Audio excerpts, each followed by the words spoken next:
女人刚被确诊癌症晚期，丈夫就联合闺蜜把她推下了18楼。拜拜，米萨。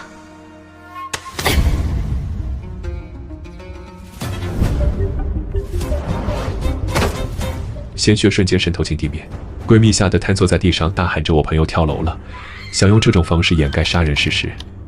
然而，就在扎夫赌密，以为可以套取保险金逍遥快活时，美莎竟重生回到了10年前。她不仅重新变得年轻美貌，就连身体也恢复了健康。只是曾经发生过的事情依然会发生。如果重生的自己不做任何改变，那就难逃被谋杀的命运。于是，当再次见到闺蜜时，美莎决定将自己糟糕的人生送给她。私の最低な人生をあなたにあげる。レーナ、私の夫と結婚して。复仇的小火苗开始在心里蔓延，她该如何让闺蜜和自己的老公结婚呢？今天咱们就来盘盘这部重生复仇爽文《同我的丈夫结婚吧》。全程高能，相当狗血，甚至超越韩版，拿下了全球口碑榜第4的好成绩，评分也从韩版的6.1分猛飙至8.4。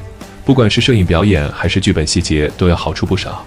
故事节奏更舒服，镜头也更细腻，而且还是复仇剧天花板。《黑暗荣耀》的导演安吉浩亲自指导，愣是把离谱狗血的剧情拍出了艺术感。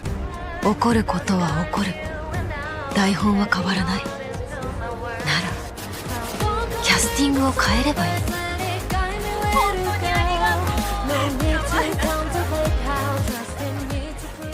女主简直就是天生的爽文身体。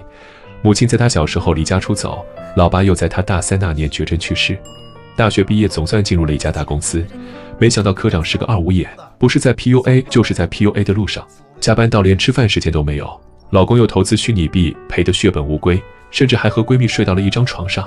这生存环境，就连阎王来了都得叹口气。然而美莎却傻呵呵地以为自己拥有着一段还不错的人生，每天都活在自欺欺人中。长期的不规律生活让她得了癌症，确诊后，丈夫和婆婆秒变透明人，唯有闺蜜丽奈常来看她。ミサが元気になりますように。趁着还有一点力气，美莎准备给丈夫做最后一顿她喜欢的咖喱拌饭。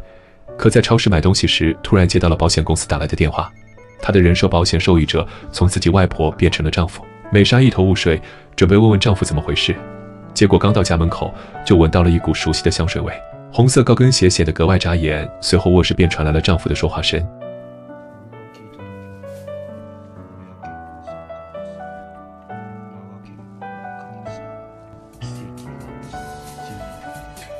美莎推开门，撞见丈夫竟和闺蜜躺在一张床上，她的